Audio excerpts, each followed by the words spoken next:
जो हमारे बचे हुए खाने को अक्सर खाती है, जो हमारे बचे हुए खाने को अक्सर खाती है, हमें रुलाकर खुद भी रो जाती है। अगर जोर से मार दे हमें तो अपने ही हाथों को चोट पहुंचाकर अफसोस जताती है, यही माँ कहलाती है। नमस्कार, मैं प्रियंका मेहता। आज दिनांक 10 मई जो माँ को समर्पित है, लेकिन शायद माँ एक ऐसी रूप है जिनकी महिमा बताना या व्याख्या करना अर्थात उनकी उपलब्धियों व योगदान का पूर्ण मूल्यांकन करना बहुत मुश्किल है, क्योंकि माँ जननी है, जो ईश्वर का वह रूप है जिसमें हम हर समय ईश्वरीय रूप को देख सकते हैं। माँ में ममता से लेकर दिव्य ज्ञान, नीति ज्ञान, सहयोग, सहनशीलता सब कुछ है।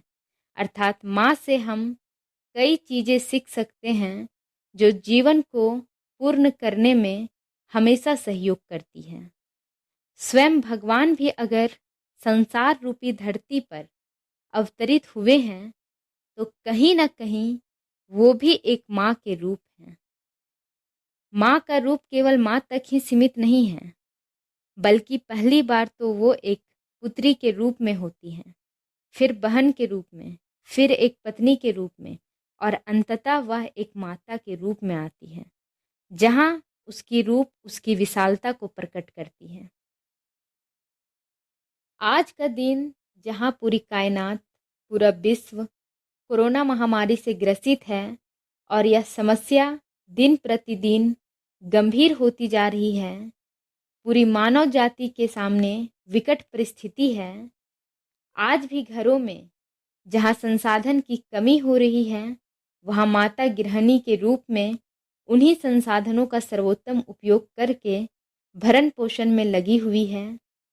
तो माँ के कई गुण हैं, जिनके गुणों को मैं कुछ पंक्तियों के माध्यम से प्रस्तुत कर रही हूँ। निस्संदेह हमें लगता है कि यह दिन अपने आप को टटोलने का, अपने आप से बातें करने का और अपने आप से पूछने का वक्त है कि क्या माता से संबंधित यह तिथि महिलाओं की अस्मिता, उनके सम्मान को नहीं लौटा सकता है?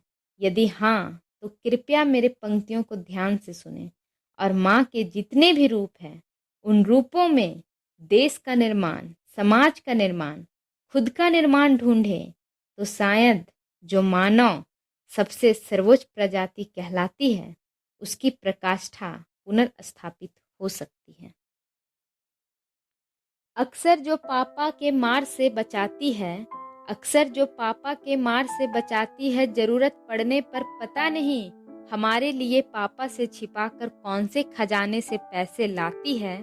अक्सर धमकी देने वाली पापा को कह दूंगी, वही हर बार हमारी गलतियों को पापा से छिपाती है, यही माँ कहलाती है।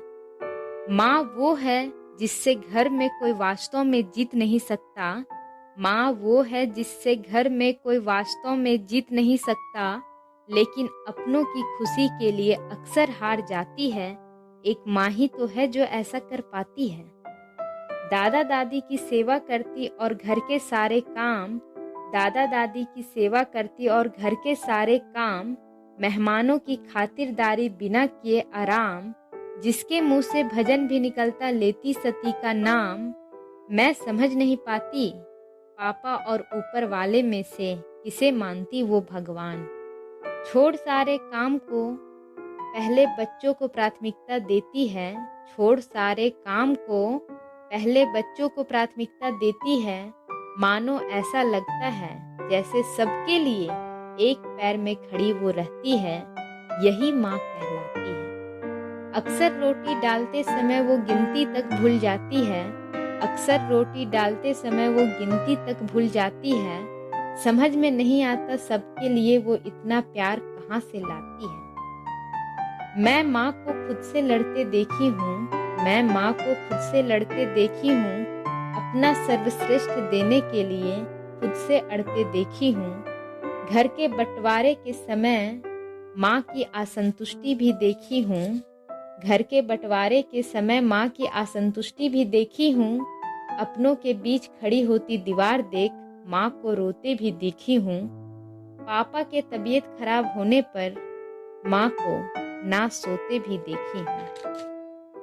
माँ तुम्हें खुद की तिजोरी बोल दूँ, माँ तुम्हें खुद की तिजोरी बोल दूँ या मेरी जोहरी बोल दूँ, अगर बुरा ना मानो तो खुद की कमजोरी बोल दूँ। माँ एक दिन मेरी शादी हो जाएगी, उस दिन मेरी जिंदगी की सफ़र आधी हो जाएगी। माँ एक दिन मेरी शादी हो जाएगी, उस दिन मेरी जिंदगी की सफ़र आधी हो जाएगी। बचपन तेरे आंगन में छूट जाएगी, नई गृहस्थी की जिम्मेदारी क्या तेरी बेटी निभा पाएगी। खैर जो भी हो भविष्य में, खैर जो भी हो भविष्य में, माँ एक बात पक्की है तेरी हमेशा याद आएगी। माँ मुझे शुद्ध सा बनना है, माँ मुझे शुद्ध सा बनना है, दूसरे शब्दों में कहूँ तो तुझ सा